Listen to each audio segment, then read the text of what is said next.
Mutih aja dah jadi apa ni, Stephen Hawking.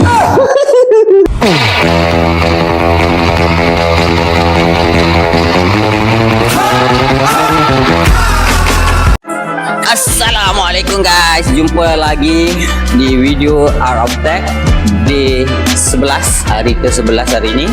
So apa yang kita nak buat malam ni, kita nak ratakan sikit yang tempat penyambungan yang kita buat tu.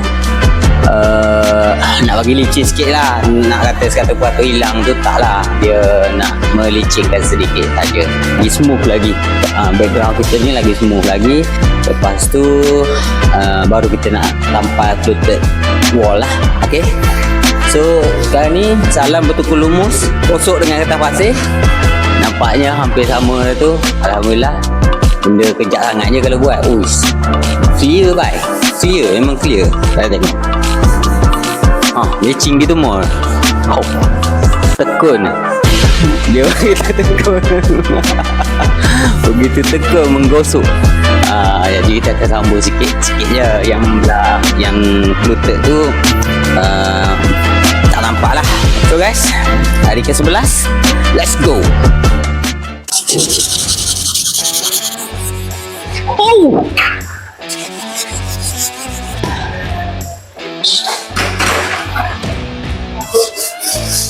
Oh, putih balik patah tepung ni. Ayah makan benda lah putih.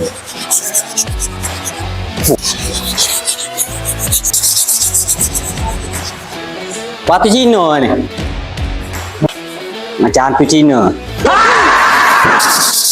Nampak semua sikit lah. Nolak pula hari ni. Kau nak basuh nama tu tak? Keria bodoh. Oh, mutih aja dah jadi apa ni, Stephen Hawking.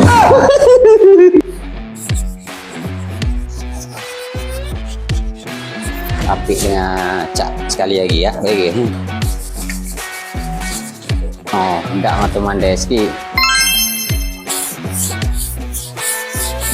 Betul juga ada bulu dia panjang.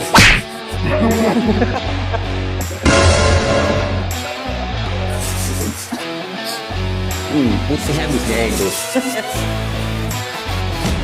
Buat ladok lagi tu, baik putih.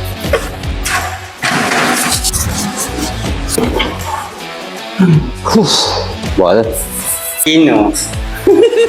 Okay guys, malam ni kita tak dapat nak buat lagi sebab mungkin akan makan masa yang panjang juga kalau nak buat apa ni, tanpa wallpaper ni. So kita settle yang ni je malam ni, sedikit pendek malam ni. Slow tak apa, janji ada progress. Ni kita tak jadi nak keluarkan panel ni, kita tampal terus. Lepas tu kita letak kayu meting kalau Kelantan panggil, kayu yang halus tu. Lebih kurang macam tu. So guys, terima kasih kerana menonton. Yang mana belum follow lagi TikTok Azlan and Corporation dan TikTok Art of Tech, mohon sangat kat korang, kalau suka tengok video aku ni, mohon follow Art of Tech dan Azlan and Corporation, dan juga ASR. Korang search je tiga-tiga tu, insyaAllah jumpa. So guys, itu saja untuk malam ni. Bye.